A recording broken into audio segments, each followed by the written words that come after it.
All right, everyone, we're going to continue with the change curve. And now, what we want to talk about, we've walked you through the curve, you know what the major steps are. And obviously, the culprit here is the Valley of FUD. So that's where we want to spend some time. I want to talk about what that's like, what you're going to experience there, how to help yourself through it, how to help other people through it. As leaders, all of these are going to be crucial to your success. So, when you think about the change curve is literally the center of the stress zone. So even though it's at the bottom of this curve, it's where the most personal stress occurs and organizational stress occurs. So if we keep thinking about stress, think about it. What are some of the thoughts that go through your head when somebody uses the word stress? Well, you see people wigging out, they're upset, they're frustrated, they're fearful, they're tired, fatigue, uncertainty, they don't know what's going on, doubt, very cloudy, right? So that's what you're seeing there. And it becomes very important that as you manage this change for yourself or others, that you reframe the word stress. You change it to something else. And what I would have you change it to is creative tension. Creative tension. Now let's talk about this reframing for a minute. I was working with an executive who needed to make a change in her management style. And it was really important because as we were interviewing people and then I interviewed her, I asked her a question. I said, so how do people describe you when you're not at your best? And she said, scary. I said, scary? She said, scary. Wow. Well, when do you get scary? She said, well, I'm usually a really nice person. I'm very affable. I'm kind of, light. I joke around with people. But man, when there's a tight time frame and it creeps up on you when we're not watching, I can get scary. And I said, what does scary look like? She said, oh, I'm demanding, I'm demeaning. She said, I might even be abusive, although that's not my intention. I get all wound up. I start, speaking very loud, and as she's going on, I'm just looking at this and I'm watching the transformation. It's all right. I said, so we need to change the word scary to serious. She goes, serious? I said, right. I mean, think about it. While you're playing games and having fun and keeping the environment and atmosphere very light so your people can be productive and they're having fun at work, sometimes you get caught and you need to switch from being fun to being serious. So you need to go to your people and say, I need to be serious with you right now. When you say those words, it's going to be like flip a switch where they say, uh-oh, something's about to change. You need to pay attention. And she is serious. I mean, think about it. If you start calling yourself scary, what do you look at? So I'll share this is kind of funny with you. One of the homework assignments I gave her was I had her watch television on a Friday night, and there's a show on NBC that we had her watch, and Ring is the name of the program. And I said, all you have to do is watch 5 minutes. And she said, 5 minutes? I said, yeah, just 5 minutes of this program. And we'll talk about it next week. And when I called her, she said, I watched the program. And I said, well, what was it about? She said, well, these perfectly normal people, when they got really upset, they changed, they morphed into these monsters. And she said, I had to turn it off. I said, exactly. I said, what did you learn? She said, Jesus, that's how I must have been showing up to my people. I said, exactly. I said, now think about it. When you show up as being scary, you're not inflicting physical pain on them, but you're inflicting emotional pain, which could be even more devastating than physical pain. Because it takes their head out of the game. It takes their heart out of the game. Their hands may still be in it, but with no head, no heart, how productive can they be? So, oh, I don't want to be scary anymore. I said, right, you want to be, she said, serious. I said, perfect. So we're going to show you how to be serious. Now, when you take a look at this valley of FUD, and you want to know how are you really looking at the situation at that point? What's your perspective at that particular point?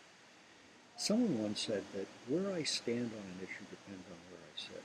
I thought, wow, man, that's like perfect. Because it depends on where you are in the organization as to how you're going to see things and how you're going to react to things. Where I stand depends on where I sit.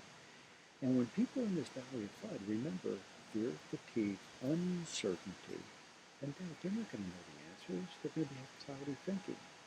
So even if they start to work on things, even if they're successful at changing the word stress to creative tension, all the answers aren't going to come at once for them. They're going to come over time. Right? And I know you've experienced this. You've had some good ideas, but over time they get better and better and better. Someone once said, God kind of plays jokes on you. He doesn't give you the answers all at once. They unfold over time. Right? Because that's happened specifically when people are in that stress zone, the valley of FUD. So one of the things that you could do when you're in that stress zone is start to reduce the stress. Now, we've come up with a whole list of ways that you can reduce stress. These are proven, scientifically proven, to be able to reduce stress. You're not going to see anything new on the list. You know what to do, but when you're under that kind of stress, you just don't do what you know. You don't do what you know will work to get out. So we wanted to give you a reminder. This is something you could call up whenever you're going through stress or you're putting people through stress. Call it up. One of the things is knowledge always trumps fear. So when people are in the valley of FUD, you have to over-communicate by a factor of 10. So you cannot sit in your office. You need to be out with people, talking to people one-on-one, small groups, large groups, communicate, communicate, communicate. Orally and writing.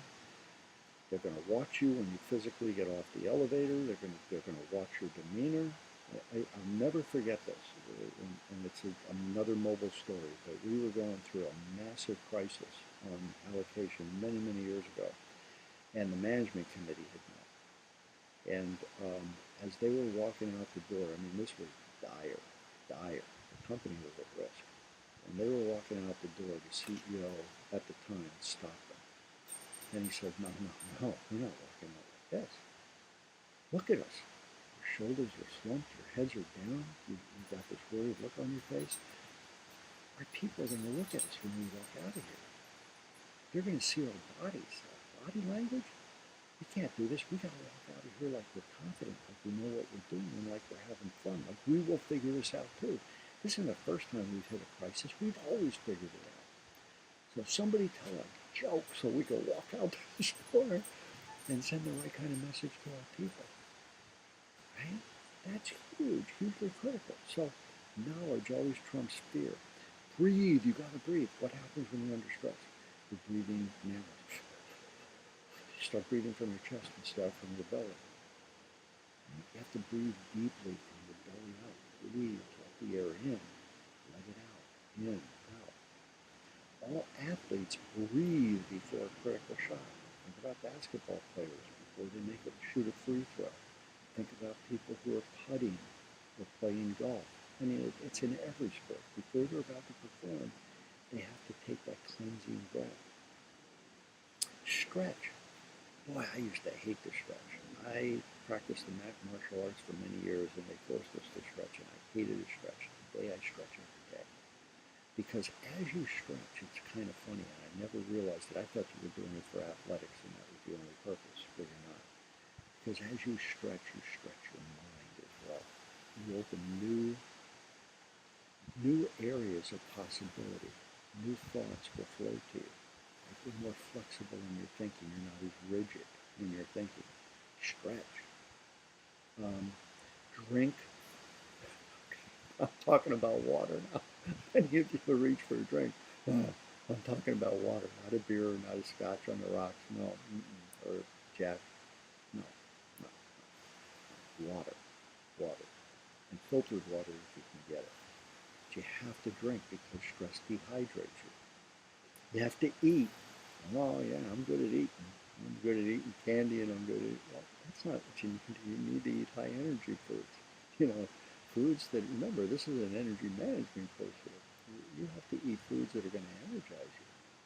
What are some foods that you can eat? Fresh vegetables, fresh fruits, those kind of things. Nuts, berries. Those are the kind of things that will help you. Reboot your mind. This is kind of interesting. I learned this from a guy by the name of Jim Fannin. He works with world-class athletes, and I mean at the highest level. And one of the techniques he teaches is a 90-second reboot. And what you do is it's like rebooting your computer. Your mind is a computer. When you're under that kind of stress, it's just like loaded. Everything is in contention for the next thing. Can't think straight. And so what you do is you take a couple of deep breaths and you close your eyes and you just picture a black screen. Black screen, just like your computer when you shut it off or you do a restart. And if any thoughts come, you just let them flow through. And you do that for 90 seconds, and when you open your eyes, it's incredible the clarity it'll give you, because you just rebooted your computer. Now, when I do this with audiences, because we do sometimes when we run leadership development programs, well, they're not patient enough to keep 90 seconds, so I say, okay, so we're going to do a 30-second reboot. And they're going, 30 seconds after we do it is a long time, but we never take that time during the day to reboot. And so what you're thinking of? They said, incredible how crystal clear it becomes. Now, the way Fannin teaches this is, he's got some pitchers pitching in the World Series who maybe throw a ball that gets a hit or gets hit out of the park for a home run. They got to get ready for the next batter. So on the mound, they do a reboot. Now, obviously, that's not going to take 90 seconds. They're going to have maybe 5-6 seconds to be able to do that. But the more you use this technique, the shorter the amount of time you can do it in. See what I mean? It's very, very powerful. Sleep. Sleep is hugely important to reduce stress. I know personally when I'm under stress, I get extremely tired. I can't keep my eyes open. I could sleep standing up or walking, practically. At least that's what my wife accuses me of. But sleep, because you have to clear those cobwebs, and that comes through sleep. Ask better questions. But think about it. Are you scary or are you serious? The way you position things can help you with your thinking. And when you ask these questions, ask better questions. That sounds, that's a throwaway. No, I'm gonna hold myself to a higher standard now. I'm gonna give you 2 questions you can ask. Instead of asking why are we here or who did this or what the hell are we gonna do, and those kind of questions, there are 2 powerful questions you could ask yourself. One, yourself, how can I, ... fill in the blank. How can I create? How can I solve? How can I affect? And then fill in the blank. And when you're working with your teams, your organizations, very powerful question. How can we? How can we? See, it takes something that could be a gripe or a complaint. Try to look for the right word there. Complaint. And turns it into a problem statement. We can solve problems. We can't deal with emotional complaints. How can we... fill in the blank. Very, very powerful for working your way out of tight situations, especially with a team. And if you don't know the answers in the instant, know that they will come. They will come. And the last thing is, after you get out of the valley of FUD, when you're back all the way through your moment of truth and now you're up at your new beginning, take some time off. Rest and relaxation, R&R they call that in the service. When people come off the battlefield, they send them away for R&R. You need to recharge. And you'll remember, we talked about executives versus the managers. Managers are going to run long and hard, but executives need time to regenerate. That's what you need to make sure that you build into those stressful situations. Now, one other thing is going to happen to you when you're in the valley of FUD, if you're human. This happens to everybody I know. So, might be somebody out there I haven't met yet that this doesn't happen to, but it's very important that you take some action, because action always conquers fear. When you're feeling the most afraid, you have to act. You must act. I was standing on that diving board as a little 5-year-old kid, white knuckle hanging on to the bar and not wanting to go off, I had to act. Now, it was not about a moment, but I acted. I went off the board. Fear dissipated. It went away instantly. Instantly. So you need to act. And one way you could act is anything you're thinking, get it out of your head and onto a piece of paper. You could draw it out, you could write it out, you could do whatever it is you want to. And for many of you in the newer generation that don't like to use paper and pen, put it on your computer, but get it out. Because if you keep it in your head, it's going to keep rattling around there. That's not going to serve you. It's not going to serve anybody else. You need to get it out. You need to get it out so that you can effectively deal with it and move forward. And so as we go forward, we're going to introduce you to some of the things that Edwards Demings had taught. And remember, we talked about him earlier. He was the father of total quality management, which has since morphed into a lot of different process effectiveness and organizational effectiveness tools that are out there. But what he did was he took these ideas, these rational ideas, he started thinking outside of himself, not from within. Started to think outside. And when you think about it, that's what heroes do. Heroes, if the minute you're trying to protect yourself, you're dead. But the minute you start thinking about other people, you have hope. You have a way to do it. And they'll all say, well, I wasn't trying to be a hero. No, you were acting for a higher cause. If you could get your head there, that's perfect. And that's the beginning of total quality management. How do we all start to think about a higher cause? And the process that Demings would teach is the first thing you do is you plan, then you act on that plan, and after you act, you reflect on that plan. Think about it. What went well? What could have been better? What did we mess up? What did we miss? How do we make the corrections? Then you adjust your plan and go forward. These are the ways out of fun because you have to take that emotion, the motion that's guiding the action, and now you need to flip them. You need to take the action and then let it feed off the new emotion that you can use in a very empowering way as you manage your energy, manage that energy. So with that, this is Myron Radio, over and